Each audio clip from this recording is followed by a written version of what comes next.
Hello दोस्तों, स्वागत है द अभिषेक शो में। और आज हमारे साथ है रणुदीप साहा। तो रणुदीप के बारे में मैं आपको थोड़ा बता दूं, बैकग्राउंड देता हूं, फिर रणुदीप अपने बारे में खुद एक्सप्लेन करेंगे। रणुदीप ने अपने कॉलेज में ही एक कंपनी स्टार्ट की थी जिसका नाम है रेयर प्लानेट। अपने इंजीनियरिंग में इन्होंने स्टार्ट किया था और अभी कंपनी को लगभग 4 साल से ऊपर हो गए हैं। हाँ, हाँ, 5 साल ऑलमोस्ट 2015 से 2020। हाँ, तो अभी 5 साल हो गए हैं। और रणुदीप, अपने बारे में थोड़ा बताइए कि आप क्या करते हो। मैं मिट्टी बेचता हूँ। ओके। मैंने 2015 में मिट्टी से अपनी जर्नी शुरू की थी।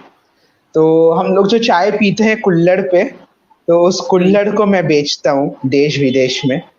और मैंने एक चीज़ नोटिस की थी कि अपने देश में जो आर्टिसन्स हैं, जो हम्म। कारीगर हैं, वो बहुत अच्छा काम करते हैं। लेकिन उनका काम आपको मॉल या एयरपोर्ट या फॉरेन में नहीं मिलता है। क्योंकि उनका काम में वो बारीकी नहीं रहता है या वो क्वालिटी नहीं ला पाते हैं। हम्म। सबकी अपनी-अपनी मजबूरी रहती है और आर्टिसन का भी अपना मजबूरी होता है, इसीलिए उस लेवल का काम नहीं हो पाता था। हम्म। तो मैंने उसी चीज़ को लेके काम किया और हमने कंपनी उसी चीज़ पे खड़ी की है कि कैसे हम लोग आर्टिसन को एम्पावर करते हैं, एक बेहतरीन प्रोडक्ट बनाने के लिए। तो सिर्फ बंगाल के आर्टिशियन या फिर ऑल ओवर इंडिया? हमारे टोटल 18 क्लस्टर है अक्रॉस द हम्म। कंट्री। तो उन 18 क्लस्टर के साथ ही हम काम कर रहे हैं। हम्म। कोरोना से पहले प्लान था कि 18 को अराउंड 32 करना है इस साल के एंड तक, 2020 मतलब मार्च 2020 के अंदर।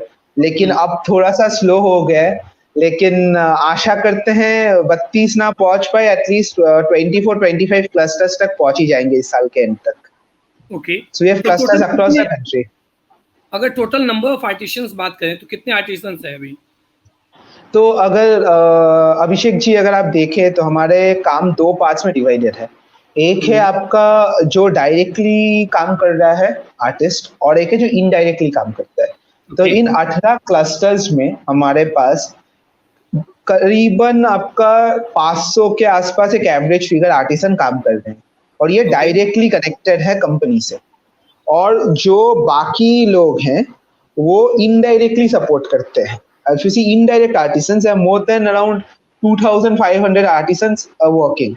जैसे आपको हम्म। एक एग्जांपल देता हूँ, जैसे पकड़ लो टेराकोटा का कप हो गया। अब वो हम्म। कप का जो हैंडल है, हैंडल के ऊपर बैम्बू का वो जड़ता है। अब वो हाँ। जड़ने के लिए अलग लेवल के आर्टिसंस है जो सिर्फ वही काम करते हैं। वो डायरेक्ट क्लस्टर में काम नहीं करते, लेकिन वो भी काम करते हैं। सो इनडायरेक्टली अगर आप देखें तो कुछ 2,500 लोग हमारे साथ जुड़े हुए हैं। तो 2,500 में से 500 डायरेक्टली और बाकी इनडायरेक्टली रेयर प्लानेट से जुड़े हाँ, हुए हैं। ठीक है। हाँ। तो रेयर प्लानेट की जर्नी की शुरुआत कहाँ से हुई? सो रेयर प्लैनेट की जर्नी 2015 में चालू हुई थी। ओके। सच बोलूँ तो मेरे को भी कभी पता नहीं था। मतलब मैं एक छोटे से घर से बिलॉन्ग करता हूँ। मेरे को ये एंटरप्रेन्योर और ये सब वर्ड भी पता नहीं था। ओके। मैं जिस स्कूल पापा में क्या पढ़ाई करते हैं किया हूँ। रणदीप? हाँ, पिताजी क्या पापा। करते हैं? पिताजी मेरे बिज़नेस में थे, एक्सपोर्ट-इम्पोर्ट का काम करते थे ओके। 2009-10 तक। फिर बहुत लॉस हो गया बिज़नेस में, तो हमारा सारा बिज़नेस 2009 में ही सब खत्म हो गया। उसके ओके। बाद से पापा घर में ही थे, बट हाँ, हमने फिर सब कोई मिल-बाँट के सब कुछ किया है। तो पापा, अच्छा। मम्मी, घर के बाकी लोग सब कोई कंपनी में अभी इन्वॉल्व्ड है। हम लोग सब कोई एक साथ कंपनी को चलाते हैं। ओके, तो मतलब पापा मम्मी जो भी फैमिली मेंबर्स है वो भी बिजनेस में पूरी तरह अभी इन्वॉल्व है। हाँ, हाँ, एकदम सबका इन्वॉल्वमेंट है एंड तो सबका 100% 2015 इन्वॉल्वमेंट है। में जब कॉलेज में थे तो बंगाल के हुँ। कौन से कॉलेज से पढ़े थे आप? मैं WBUT से पढ़ा हूँ, West Bengal University of Technology. Okay. And इसको पहले ट्रिपल आईटी कलकत्ता बोला जाता था, Indian hmm. Institute of Information Technology Calcutta. तो उससे मैं कंप्यूटर साइंस इंजीनियरिंग पढ़ा हूँ, ओके। तो बीटेक सेकेंड जो ईयर में बोलते हैं क्या दिमाग बीटेक। में आया कि? फर्स्ट ईयर में ही दिमाग में आया था, फर्स्ट ईयर के एंड के तरफ हमने स्टार्ट किया था करना। तो फर्स्ट ईयर के एंड में एक बहुत लड़ाई हो गई थी कॉलेज के अंदर एक बंदी को लेकर, जो हर कॉलेज में होता है। तो फिर मेरे को बहुत डीमोटिवेट हो गया था और मेरे को कुछ करना था। तो मैंने ऐसे ही कुल्हड़ पे पेंट करना स्टार्ट किया था। कुल्हड़ पे मिनियन और बैटमैन, सुपरमैन ये सब बनाता था। तब इतना आइडिया नहीं था कि हम लोग ऐसी कंपनी मतलब 5 साल में यहाँ पे आएंगे या इतना कुछ करेंगे। तो कुल्हड़ पे पेंट करता था और फिर मैं और मेरा एक दोस्त कॉलेज का, हम लोग एक स्कूल फेस्ट में स्टॉल लगा के बेचने गए थे। वो जो 3-4 रुपए के कुल्हड़ में पेंट करके लेके गए बेचने में। तो 200-250 रुपए में एक एक कुल्हड़ को बेच रहा था। तो वहां से इंस्पिरेशन मिला कि अगर ये स्कूल के बच्चे 200-250 रुपए में एक कुल्हड़ को खरीद सकते हैं, तो हम लोग तो इसे बड़ा कर सकते हैं और बहुत लोगों को बेच सकते हैं। तो वहां से धीरे धीरे तो ये फर्स्ट ईयर के एंड में हुआ और सेकेंड ईयर के स्टार्टिंग तक हम लोगों ने वेबसाइट चालू कर दिया था। और 2015 में things were not that easy. आज तो शिप रॉकेट है, शॉपिफाई है, थिंग्स आर वेरी इजी। मतलब अगर आपको ई कॉमर्स में कुछ भी लॉन्च करना है खुद का, आप विद इन 2 to 3 days, हाँ, अब डिलीवरी, पेमेंट गेटवे सब कुछ सॉर्टेड है। पहले things were a bit difficult. पहले पेमेंट गेटवे भी बस सीसी एवेन्यू और पेयू मनी हुआ करता था, रेजर पे नहीं आया था तब तक। सो अभी it's very easy to start. Okay, तो 2015 अगर बात की जाए तो एक लड़की की वजह से कंपनी स्टार्ट हुई, फ्रस्ट्रेशन में। हाँ, मतलब वही डिप्रेशन, फ्रस्ट्रेशन सब मिला के चालू हुई। बट जब चालू हुई थी तब का मोटिव अलग था और जैसे जैसे कंपनी आगे बढ़ते गई सारे चीजें चेंज होते गए। मतलब अब और तब में बहुत डिफरेंस आ गया है। Now it is more of a social impact driven thing. हम लोग काम करते हैं आर्टिस्ट के भलाई के लिए। अब हम लोग देश के लिए काम करते हैं कि अगर आज अपना आर्टिस्ट आगे बढ़ेगा तभी ना देश आगे बढ़ेगा। क्योंकि हम हमेशा देखते हैं कि गवर्नमेंट इनिशिएटिव्स जो होते हैं सब फार्मर्स के लिए होते हैं। आज कोरोना के टाइम पे भी आप देख लो, किसान के लिए इतने योजनाएं आ रहे हैं, मजदूर के लिए आ रहा है। तभी आपने सुना है किसी कारीगर के लिए कोई योजना दिया है सरकार? मेरे ख्याल से कुछ कुछ एरियाज में है। अगर बात की जाए तो बनारस के कुछ जो हाँ, बनारस यूपी में तो होता है। हाँ, तो कुछ कुछ लोगों के लिए तो बिल्कुल सरकार ने काम किया, ऐसा नहीं है। बट आई डोंट नो कि इन डेप्थ कितने लोगों तक वो जो योजना का राशि है या हेल्प है वो पहुंच पाता है। हाँ, ये बात तो एकदम सही है। मतलब the amount of effort that goes in, मतलब गवर्नमेंट काम तो करती है और ये मैं मानूंगा क्योंकि मेरे को गवर्नमेंट से बहुत हेल्प मिली है। लेकिन वो ठीक इंसान तक जो हेल्प होता है, क्योंकि अपने जो आर्टिस्ट होते हैं उनके पास उतना रीच नहीं होता है। वो कभी खुद जाके अपने हक के लिए लड़ नहीं सकते। तो हम अपने आप को खुश नसीब समझते हैं कि भगवान ने हमें ये मौका दिया है इस जीवन में कि हम लोग जाके कर पा रहे हैं आर्टिस्ट के लिए, और जो कर रहे हैं उसमें खुश नहीं है और ज्यादा करना है। ओके, सही, बिल्कुल सही। तो ये स्टार्ट हुआ 2015 में। आज की डेट में इसका क्या वैल्यूएशन है कंपनी का? तो हम लोग जब लास्ट राउंड किए थे आज से 1.5 साल पहले, तब हम लोगों ने $1 मिलियन अराउंड 7 करोड़ के आसपास के वैल्यूएशन पे फंड्स उठाए थे। अगर आप आज का वैल्यूएशन देखो, हम लोग जब 6 महीना पहले we were expected to launch raise, तब it was around 75 CR was the valuation, but we didn't raise back then because we thought कि equity funding is not always the right option to raise. And if there's some entrepreneur listening to this, I personally feel कि equity is the most costliest asset or the equipment to raise money.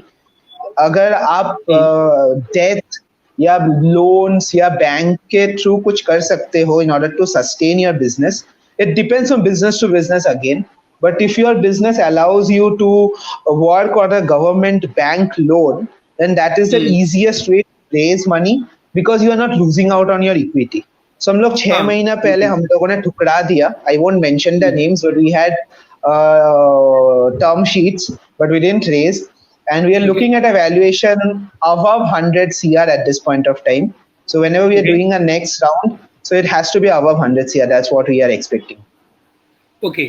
तो एक चीज और, bank loan कितने आसानी से मिल जाते हैं रेयर प्लैनेट जैसी कंपनी को? अभिषेक जी, अगर आप देखिएगा, there are different kinds of companies, okay. आज के दिन में स्टार्टअप बोल के ऐसा हो गया है, सब कोई एसेट लाइट के पीछे भागता है। अगर आप सच में इतने एसेट लाइट होते हो तो आपको इन्वेस्टर का पैसे पे ही जीना है, क्योंकि बैंक हमेशा एसेट देखता है। एसेट पैसे पे, बैंक विदाउट एसेट पैसा नहीं देगा। You have a website, you have e commerce, bank will never give you money, because bank को आपको दिखाना होता है कि आपके पास ये एसेट है। तो हमने कैसे किया, that is a very interesting question, because हमारे पास भी तो ऐसा खास एसेट नहीं रहता है। तो हमारे जितने 18 क्लस्टर्स हैं जिसपे काम होता है आर्टिस्ट का, वो सारे 18 क्लस्टर का जो स्टॉक है वो स्टॉक बैंक को हाइपोथिकेटेड रहता है। तो हर बार हम क्लस्टर ऐड करते हैं वो बैंक का हाइपोथिकेशन में चला जाता है, उसमें जो इक्विपमेंट आता है। तो हम लोगों का वेरी इंटरेस्टिंग मॉडल है। हम लोग जो भी क्लस्टर बनाते हैं वो क्लस्टर में बैंक का फाइनेंस कराते हैं, एक अलग सा ग्रुप बनाते हैं आर्टिस्ट का, उसको फिर बैंक से कनेक्ट करके हम लोग एक फिक्स डिपॉजिट देते हैं बैंक को, उसके बदले हम इक्विपमेंट लेते हैं, उस इक्विपमेंट को फिर हम लोग हाइपोथिकेट करते हैं। It's a long process, but we are very strong on our legalities, because I feel कि raising a bank money is easier and a safer way to do business, because if you're a serious entrepreneur who really believes in your business and you know कि भाई जोड़ तोड़ के मैं कर लूंगा, तो I somehow feel कि at a better valuation and a better stage you should raise equity money rather than in your initial days. Okay. तो एक चीज ये भी मेरा बहुत इंटरेस्टिंग चीज है कि कलकत्ता जैसे जगह से अगर देखा जाए या फिर बंगाल से देखा जाए तो बहुत कम स्टार्टअप निकल के आते हैं। इंडिया में अगर गिने तो मतलब 4-5 ऐसे नाम होंगे जो शायद स्टार्टअप में लिए जा सकते हैं, जिसमें rare planet one of them. तो मतलब वेस्ट बंगाल से स्टार्ट करना कितना टफ होता है? सी ये एक मिथ है कि वेस्ट बंगाल से स्टार्ट करना टफ है। वेस्ट बंगाल और हमारा जो कम्युनिटी है, हम 2 हाथ खोल के बोल रहे हैं कि कलकत्ता में आ जाओ, हमारे पास सारे फैसिलिटीज है। We have torch bearers in the industry, whether you look at QSR, we have Warmomo, you look at clothing, we have Manyavar, you look at handicrafts, we are there. So Calcutta किसी चीज में पीछे नहीं है। एक ये perception है कि कलकत्ता में स्टार्ट करना डिफिकल्ट है। हाँ, थोड़े दिक्कतें हैं, बिकॉज यहाँ का कल्चर थोड़ा ऐसा है, people are more driven towards literature and sophisticated stuff, but ऐसा नहीं है कि आप यहाँ से नहीं कर सकते। यहाँ पे सब कुछ है और यहाँ पे भी आप सब कुछ कर सकते हैं, और गवर्नमेंट के तरफ से भी बहुत सपोर्ट है, क्योंकि we want rising Bengal. So yes, मतलब Bengal is a good place to start with. अच्छा, दैट्स अ मिथ। एक क्वेश्चन ये भी आता है कि स्टूडेंट लाइफ में अगर कोई बिजनेस स्टार्ट करते हैं तो उसको क्या चैलेंजेस हैं और क्या फायदे हैं एज ए कॉलेज स्टूडेंट अगर कोई स्टार्ट करता है तो अभिषेक जी, अगर आप देखें चैलेंजेस भी बहुत सारे हैं और जो फायदे हैं, फायदे अनगिनत है। और मैं हमेशा ये बोलता हूँ जब भी कॉलेजेस में जाता हूँ, don't start in your final year. Final year is the worst time to start, because आप अगर फाइनल ईयर में सोचते हो कि मैं स्टार्ट करूंगा, आपके बाकी दोस्त तब तक प्लेसमेंट ले रहे होंगे, आप देख रहे होंगे कि आपके बाकी दोस्तों को प्लेसमेंट मिल रहा है और आप स्टार्टअप करने जा रहे हो, तो उसके लिए बहुत हिम्मत और बहुत पेशेंस चाहिए उस टाइम में स्टार्ट करने के लिए। तो आई वुड रादर जॉब को होल्ड पे करके फिर अपना कुछ करना होगा। एग्जैक्टली। तो अगर आप सच में डिटरमाइंड हो कि आपको करना है, तो you should start in your first और second year of college, because that is the best time to start. क्योंकि इंजीनियरिंग अगर आप कर रहे हो, मैं इंजीनियर हूँ, हम लोग कभी पढ़ाई नहीं किए हैं कॉलेज में। इंजीनियरिंग कॉलेज में पढ़ाई होता नहीं है, 4 साल सब मस्ती करो, 4 साल के बाद जब जॉब ज्वाइन करते हो तब जिंदगी चालू होती है। हाँ, तब आइडेंटिफाई करते हैं आप क्या करना है लाइफ में। एग्जैक्टली। तो अगर आप इंजीनियरिंग कॉलेज में हो तो first and second year is the best time to start, क्योंकि आपके ऊपर प्रेशर नहीं है। कॉलेज में भी उतना प्रेशर नहीं रहता है, जिसका एडवांटेज और डिसएडवांटेज दोनों है। बिकॉज कहीं कहीं पे जो आपने पूछा ना डिसएडवांटेज क्या है कॉलेज में हाँ स्टार्ट करने का, तो बहुत लोग आपको आज भी सीरियसली नहीं लेते हैं आपका उम्र देख के. Although we have Ritesh Agarwal from India doing such great stuff, we have other brilliant people doing great stuff who are below 25. Even I am below 25. But then आज भी इंडिया में ये नरेटिव है, या आप कोई भी सरकारी बैंक या ऑफिसेस में चले जाओ, आप 25 के नीचे होते हो तो आपको सीरियसली नहीं लिया जाता है. और स्पेशली जब हम लोग स्टार्ट करते हैं 18-19 की उम्र में. चेंज हो रहा है, अब चेंज हो रहा है चीजें हाँ, इंडिया में, चेंज हो रहा है. हाँ, कि अब लोग समझ नहीं है स्टार्टअप एक ऐसी चीज है जहाँ पे जल्द से जल्द चीजें स्केल की जा सकती है, तो डिसरप्टिव चीजें बनाई जा सकती है. एज गैप बैरियर नहीं है एक्चुअली. ये तो बहुत, मतलब मैंने अपने केस में देखा है. मैं जब अपनी को फाउंडर को लाया था आज से 1 साल पहले, सो माय को founder is 50 and I am 24. सो बहुत लोगों ने बहुत लोगों ने हमें बोला था, मतलब मेरे को बोला था कि इतना सीनियर को फाउंडर, आपका सिंक्रोनाइजेशन कैसे होगा इनके साथ. बट आज देखिए मेरा और विजय का अगर आप दिन में देखो तो एटलीस्ट 10 से 15 बार हमारा बात होता है. ठीक है, तो मतलब the coordination we have amongst us is great and we have grown the company leaps and bounds. So if you see at the valuation 18 months ago and the valuation today, and I am a person who doesn't believe in valuation, I believe in revenue. So if you look at the revenue numbers has grown more than 8x. Okay. So that was only possible because I had a senior and a more matured co-founder, because he knew the tricks. मतलब ये हर company में, अगर आप OYO में भी देखो, OYO का जो लीडरशिप टीम है वो बहुत सीनियर है. रितेश भले ही हमारे उम्र का है, because you need a senior leadership and experience people to grow it, because they know the hacks कि ये नहीं करना है. क्या करना है ये हमें पता होता है, क्या नहीं करना है वो एक्सपीरियंस बंदा ही बता सकता है. अगर स्केल करना है अगर कम समय में, तो you need experience people in your team जो आपसे ज्यादा एक्सपीरियंस हो और इंडस्ट्री के बारे में आपसे अच्छे जानते हो. तो मेरे ख्याल से क्या है, रेयर प्लैनेट के जो इंडस्ट्री है ओवरऑल, या फिर रिटेल इंडस्ट्री की बात करें, तो विजय के पास ज्यादा एक्सपीरियंस है.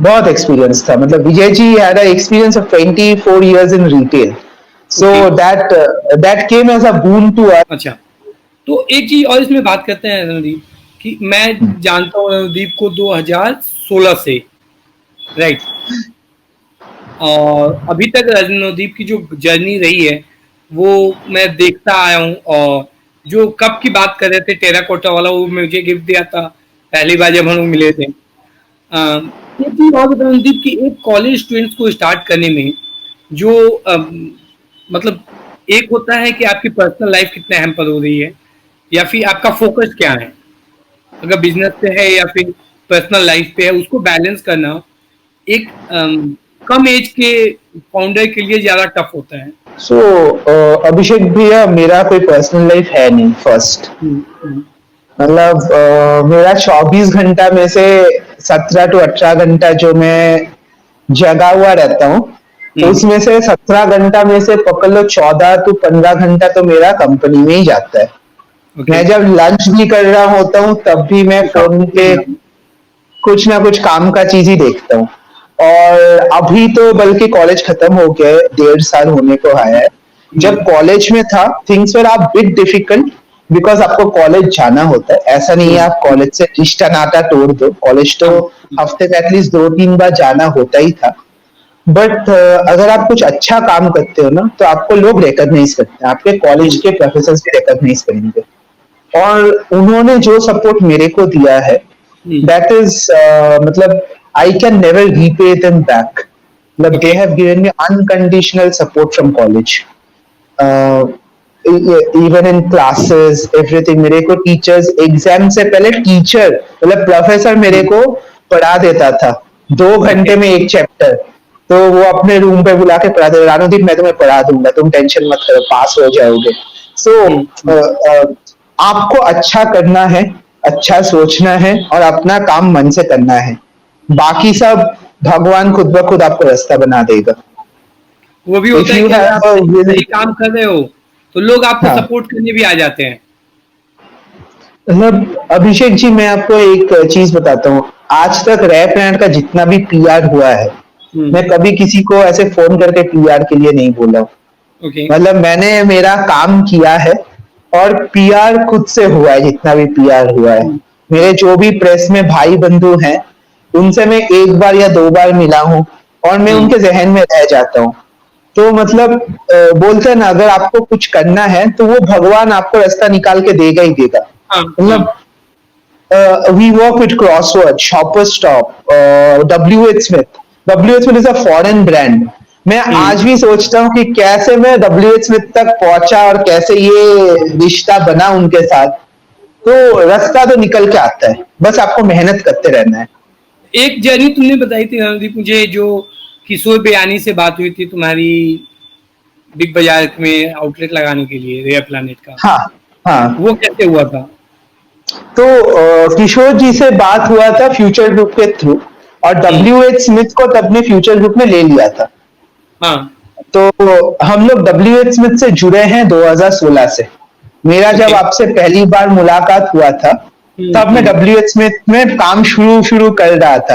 हाँ हाँ। 2016 we started with WH Smith. 2017 के एंड तक WH स्मिथ को फ्यूचर रिटेल ने खरीद लिया था। हम्म।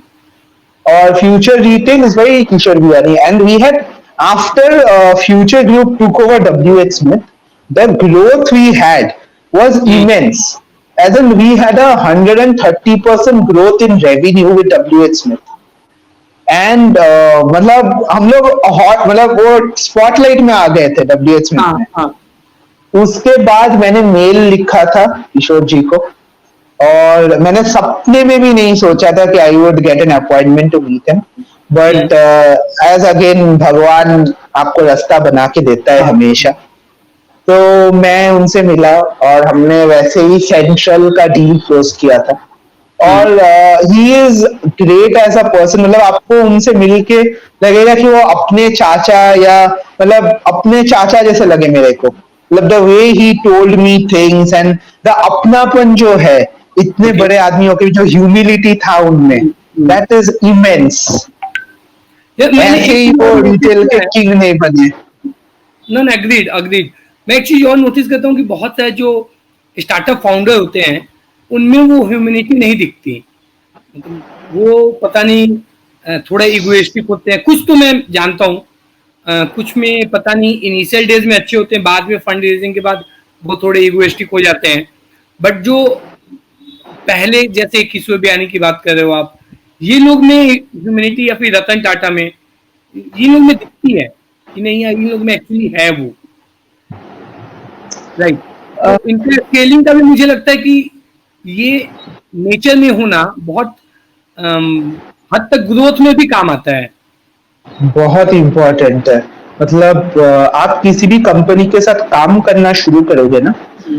तो कोई भी एमएनसी हो, जैसे रिले के साथ हम लोग काम करते हैं। रिले हाँ। Is again a Swiss based company. Hmm. अब दे मतलब जो भी आप मेल करते हैं, आपको मेल में जो लैंग्वेज होता है ना, उसको भी वो लोग स्टडी करते हैं। हाँ हाँ। ठीक है, तो वो एरोगेंस ठीक है। मतलब अगर आप ई कॉमर्स बिजनेस में हो, जिसमें आपको किसी से रिश्ता नाता नहीं है, आप B2C हो, डायरेक्ट टू कंज्यूमर हो, और आपके लिए बस कंज्यूमर किंग है और आप बाकियों का एटीट्यूड दिखा रहे हो, उसमें शायद मतलब हो सकता है। But as a human you should always be humble, and मतलब that is the key to success according to me. मतलब और कोई रास्ता तो मेरे को पता नहीं है। नहीं, ये एक चीज एक मैं ही चीज हमेशा आपके हाथ में है, ह्यूमिलिटी। मैं हमेशा एक चीज लोगों को बोलता हूँ। जैसे तुमने बोला कि मैंने किसी भी आने को मेल लिखा और मैं कभी एक्सपेक्ट नहीं कर रहा था कि उधर से कुछ रिप्लाई आएगा, राइट। तो ये मैं पावर ऑफ आस्किंग के बारे में बहुत लोगों को बोलता हूँ कि आप, हम डरते हैं लोगों से कि यार पता नहीं इनसे मैं पूछूंगा ये करेंगे कि नहीं करेंगे, जबकि मोस्ट ऑफ द टाइम मतलब क्या आएगा, रिप्लाई नहीं करेंगे। ज्यादा से ज्यादा ये होगा कि रिप्लाई नहीं करेंगे। क्या आपको मैं जाने। बड़ा एग्जांपल दूंगा इस पे, आप हाँ, बताइए, फिर मैं एक बड़ा एग्जांपल दूंगा ये इसमें पावर क्या ऑफ होता है कि आस्किंग पर। मैं क्या होता है कि मैं जिसको भी होता है, या तो अगर नंबर है तो मैं फोन कर लेता हूँ, मैसेज कर लेता हूँ, व्हाट्सएप कर लेता हूँ, या फिर मैं उनको मेल डाल देता हूँ, और मेरा जो कन्वर्जन रेट है, मैं बता रहा हूँ, 50% से ज्यादा है। अगर मैं 10 लोगों को मेल डालता हूँ या फिर फोन करता हूँ या मैसेज करता हूँ किसी हेल्प के लिए, तो 60-70% वो यस यस में रिप्लाई आता है मेरे पास। तो बहुत लोग डरते हैं इस चीज को लेके कि पता नहीं पूछूंगा मना कर देगा, राइट। नहीं, हाँ, तो पूछना तो एग्जाम्पल। चाहिए, पूछना तो चाहिए, मतलब power of asking is a very big thing. So I हाँ। Will tell you a great example. So Relay India में है आज से 7-8 साल हो गया, और मेरे को हमारा जो प्रोडक्ट लाइन है that goes well with Relay, because Relay is also airport retailer.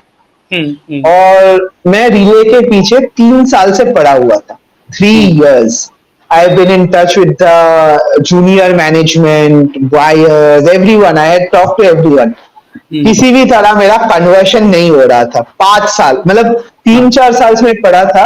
2019 के एंड में, अराउंड दिसंबर के time, I still remember the date, 3rd या 4th दिसंबर, मेरे को हरमीत ग्रोवर जो उनके सीईओ है, उनका मेल आईडी मिला था। और अच्छा। मैंने हरमीत जी को एक मेल लिखा था, सिंपल, कि सर मेरे ये प्रोडक्ट्स हैं, मैं ये काम करता हूँ, मैं लास्ट 3 साल से रिले को चेस कर रहा हूँ, आप मेरे को 10 मिनट का अपॉइंटमेंट दे दीजिए। आप जिस डेट पे बोलोगे, जहां बोलोगे, आप अगर फ्लाई भी कहीं कर रहे हो, मैं आपसे फ्लाइट में आके मिलूंगा, आप मेरे को 10 मिनट दे दो। और उनका एग्जैक्ट 15 मिनट्स, आई स्टिल रिमेम्बर, 15 मिनट्स, मैंने 11:30 बजे मेल किया था, और 11:50 से 45 के अंदर उनका रिप्लाई आ गया था ओके। कि Ranudeep, this is my number, I am ready to meet you on so and so date in my Delhi office, please come and meet. Okay. और मैं जिस दिन दिल्ली जाना था, मैं बॉम्बे से दिल्ली फ्लाई कर रहा था उस दिन, और मैं बहुत एग्जॉस्टेड था बॉम्बे में, और बॉम्बे का नया एयरपोर्ट से था फ्लाइट, और दिसंबर में दिल्ली में बहुत फॉग होता है, और 2019 के दिसंबर में 13 या 14 तारीख को बारिश हुई थी दिल्ली गुड़गांव में, भयंकर बारिश हुई थी रात को।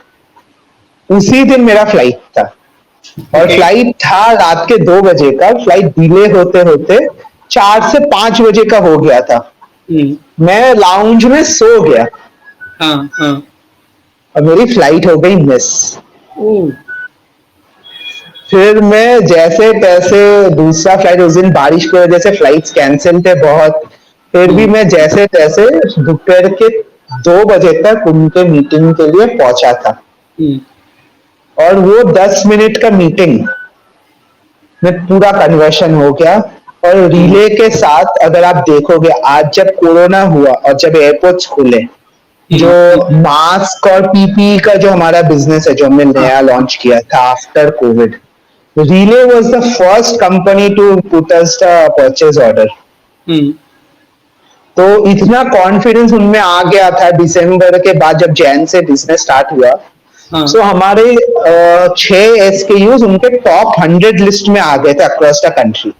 ओके। तो ये होता है पावर ऑफ आस्किंग, कि अगर मैंने उस दिन उनको मेल नहीं लिखा होता, तो और कभी लोगों को शायद कभी यहाँ तक पहुंच ही नहीं पाता, मैं रिले कभी क्लोज नहीं हो पाता। ठीक है। एक चीज और रणदीप, जैसे कि यार इतना मतलब कि मैं मानता हूँ कि मतलब हम लोग 24/7 अपने बिजनेस में इन्वॉल्व होते हैं। मैं भी जैसे अपने 24/7 वाली लाइफ होती है हमारी, उसमें हमें क्या पर्सनल लाइफ क्या प्रोफेशनल लाइफ, पर्सनल लाइफ तो कुछ होती नहीं है हमारी, बट फिर भी अपने को मतलब हम लोग एक कहीं ना कहीं कभी कभी लगता है कि हम लोग एक रेस में भाग रहे हैं, राइट। वो रेस कितनी लंबी है, या फिर कब खत्म होगी, या फिर कब वो रेस थोड़ा सा नैरो डाउन होगा, या फिर उस रेस में भागने के लिए हमें कभी कभी पॉज भी लेना होता है, राइट। अब ये चीज मेरे को, my mentor is Sagar Daryani, wow momos. Now my mentor tells me one very important thing, और ये मैं देर से सीखा हूं, कि अपना जर्नी जो है ना, हम लोग सब पे रेस में है, दैट इज ट्रू, एंड ये रेस कभी खत्म नहीं होगी, बट ये रेस में एंजॉय करके दौड़ना है। ऐसा नहीं है कि बस दौड़ना है, तो सागर भैया हमेशा ये बोलते हैं कि हर 2 महीने में 1-2 दिन का ब्रेक लिया करो, एक हॉलीडे पे चले जाओ, और मतलब you have to enjoy this journey. If you are not enjoying the journey then आप शायद see both of us are in social impact काम. You look at NBB, it is also creating a huge impact. तो ऐसा हम भी impact driven ही company है. अब हम लोग लोगों के लिए इम्पैक्ट तो बना रहे हैं, बट अपने एज एन एंटरप्रेन्योर अपने लाइफ में भी तो इम्पैक्ट और आनंद आना चाहिए ना. तो वो ब्रेक लेना, और एक होता है कि जैसे आपको मन कर रहा है कल कि मेरे को एक मैकबुक लेना है, you should keep rewarding yourself at intervals. क्योंकि at the end of the day if you मतलब आपके कंपनी में आप ही सीईओ, आप ही फाउंडर हो, you have to self reward yourself on doing certain targets. नहीं, कभी कभी क्या होता है कि ब्रेक लेने से ये भी पता होता है कि ब्रॉडर विजन थोड़ा और क्लियरफाई होता है चीजों में. मुझे क्योंकि कभी कभी क्या होता है, हम भागते हैं तो एक पर्टिकुलर चीज को चेक करते हैं, बट थोड़ा रुक के अगर हम चीजों को और बड़े लेवल पे देखें तो हमें बिग पिक्चर और दिखना शुरू होता है. मैंने ये रियलाइज किया है अपस्किल के साथ भी, एनबीबी के साथ भी. एग्जैक्टली ये तो दादा है ही. मतलब सिर्फ हम लोग अगर दौड़ते रहेंगे ना, वो दौड़ में एक एंड में जाके ना, मतलब वो फनल के एंड में आप सैचुरेट हो जाते हो. तो अभी एक सवाल और है कि हाँ दादा, प्री कोविड और पोस्ट कोविड में क्या अंतर है बिजनेस में? बहुत अंतर आ गया. Pre Covid we used to call ourselves a artisan driven specialty retail brand. The retail word has gone out now. It is no more a retail brand. We just call ourselves a brand now. Our digital footprint has increased drastically. I never thought that I would be busy checking Amazon's portal every 15-20 minutes during a Prime Day sale, because I never used to give importance to Amazon or Flipkart, because I never used to give importance to e-commerce in general. But today e-commerce has played a very big role in pivoting and bringing revenues at these difficult times, and I am happy seeing the growth. Even with international online players like Etsy and Amazon US, growth has been significant in last 2 to 3 months. So there is a ray of hope that things will get better, and old revenue numbers should get back in like 1.5 months from now. I hope that number is going to multiply after COVID. Retail opens, yeah. After retail opens, we are expecting at least double the number than before, because now we have a new stream of revenue. So maybe COVID has helped us to, the way you said previously, कि कभी रुक के देखना चाहिए, तो हमने रुक के देखा, एनालाइज किया, हमने बड़ा पिक्चर देखा कि बस सिर्फ रिटेल से मन नहीं भरेगा. We should start international, and that's how we started Amazon US.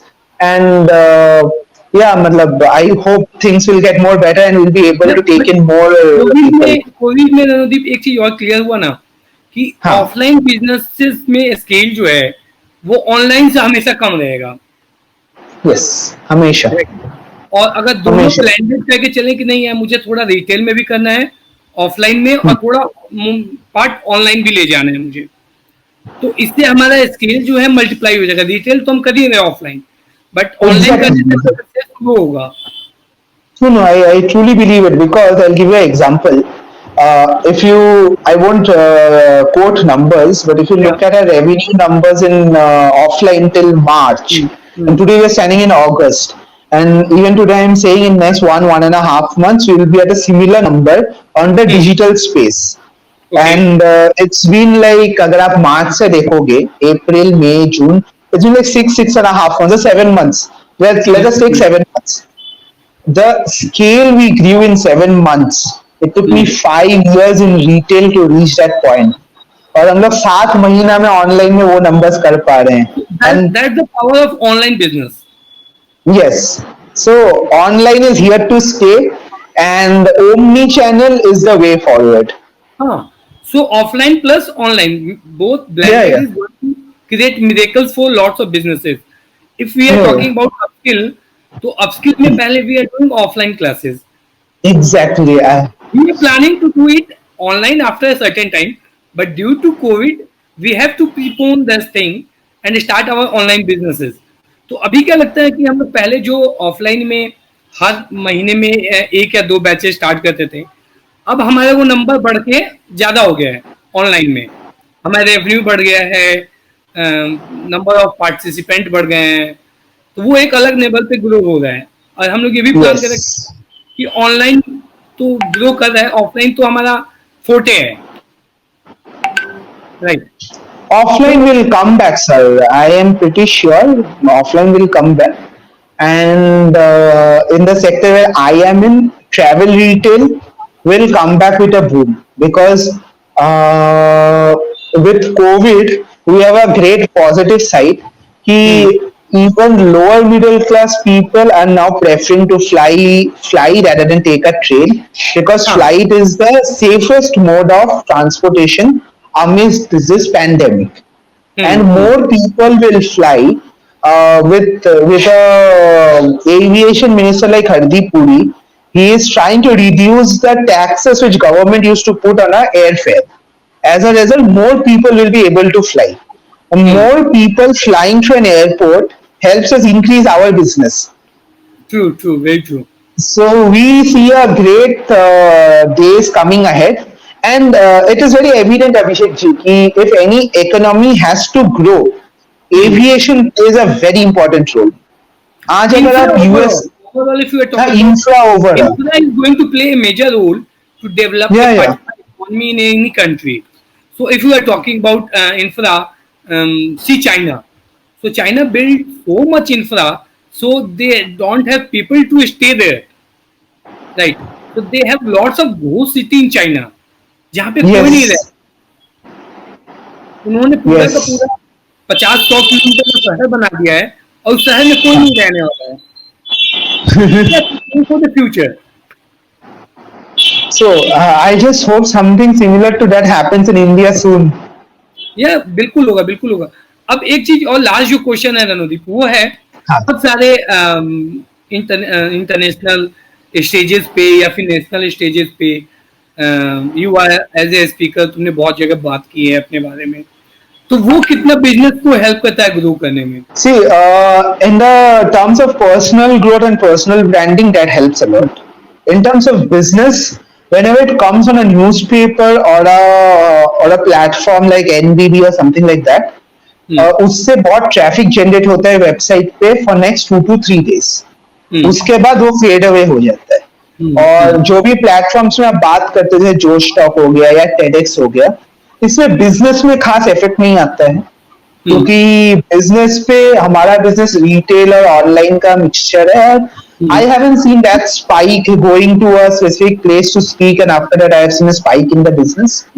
But it helps in building a personal brand, and आज के डेट पे personal brand is also a very important thing because investors don't invest in the business anymore, they invest in the person. So it is very important the entrepreneur also looks into his personal brand. So ये मतलब मैं एक चीज और believe करता हूँ कि आपके पर्सनल ब्रांड्स पे भी आपके बिजनेस जनरेट होते हैं, क्योंकि somehow somewhere जब आपके बारे में लोग जानता है, दे स्टार्ट फिगरिंग आउट कि ये करता क्या है, फिर कहीं ना कहीं वो आपकी वेबसाइट पे लैंड करता है या फिर आपके आउटलेट पे लैंड करता है, और कहीं ना कहीं उसके दिमाग में चलता है कि ये आइडेंटिफाई करने के लिए आसान होता है, मतलब एक प्रोडक्ट को मल्टीपल जगह पे देखने पे वो आसानी होती है चीजें। एग्जैक्टली, मतलब क्या होता है ना अभिषेक जी, आज सब कोई रेयर प्लैनेट को जानता है, मतलब जो आम कस्टमर है वो रेयर प्लैनेट को जानता है, वो रानूदीप को नहीं जानता है। लेकिन आपका अगर पर्सनल ब्रांड स्ट्रांग हो और कभी वो बंदा रेयर प्लैनेट को सर्च करे तो उसे रेयर प्लैनेट का जो स्टोरी है, जो रानूदीप का स्टोरी है, वो मिल जाता है डिजिटली। सो वो क्या कहानी भी हो गई ना कि people don't buy your product, people buy your story. And we truly believe in it कि आप देखो आज एक कुल्लड़, मिट्टी का कुल्लड़ हम लोग यूएस में $20 का बेचते हैं। अब $20 मतलब इंडिया का हो गया आपका 1400-1500 के आसपास। हाँ, अब 1500 में मिट्टी का कुल्लड़ अगर कोई खरीद रहा है, वो कुल्लड़ को नहीं खरीद रहा है, वो वो एक्सपीरियंस स्टोरी को खरीद रहा है, एक्सपीरियंस स्टोरी को खरीद रहा है. बिल्कुल बिल्कुल, agreed agreed. Even in India, we sell for 500 rupees a cooler. मतलब इट इज मोस्टली मतलब वो जो कारीगरी है और जो स्टोरी है और जो एक्सपीरियंस है कूलर को लेने का, स्टोर में आने का या एयरपोर्ट से जब आप खरीदते हो, हम उसे बेचते हैं. अगर एक ऐसा एग्जांपल देता हूँ तो जैसे मधुबनी पेंटिंग्स है, हाँ. ग्लोबली मधुबनी पेंटिंग्स यार बहुत ही एक्सपेंसिव मानी जाती है, राइट, जस्ट बिकॉज कि उसकी स्टोरी टेलिंग ऐसी की गई है कि यार ये Madhubani painting is handmade, hand crafted, तो लोगों को वो स्टोरी कनेक्ट करती है पर्टिकुलर उस चीज से लेके। बहुत अच्छा हमारा लगा। भी वही मानना है कि ऐसा स्टोरी बनना चाहिए अगले 10 साल के अंदर. So I am here to stay, as in I look at a sustainable business like Fawns and Petals and not something like something which gets sold or something. So I am a Fawns and Petals in my category. So I'm here to stay. I want a brand to build in next 10 years where people can just touch the product and correlate with the story. जैसे आपने मधुबनी का example दिया ना, वैसे product हाथ में लेके बोलना चाहिए कि ये रेड प्लैनेट का स्टोरी है, ये आर्टिसंस का स्टोरी है, ये इंडिया का स्टोरी है. हाँ, तो वो बनाना है 10 साल में. स्टोरी के पीछे price is never matter for that particular story. अगर आप कोई स्टोरी बाई करते हो, एक्सपीरियंस बाई करते हो, तो उसके लिए पैसा नहीं देखते आप, right. So true, so true. बहुत अच्छा लगा बात करके. मेरे ख्याल से किसी को भी रणोदीप के कंपनी के बारे में जानना है तो मैं डिस्क्रिप्शन में डाल दूंगा. होप रणोदीप के अच्छा लगा बात करके. बहुत अच्छा लगा अभिषेक भैया. Thank you so much. Thank you यार, थैंक यू. Thank you.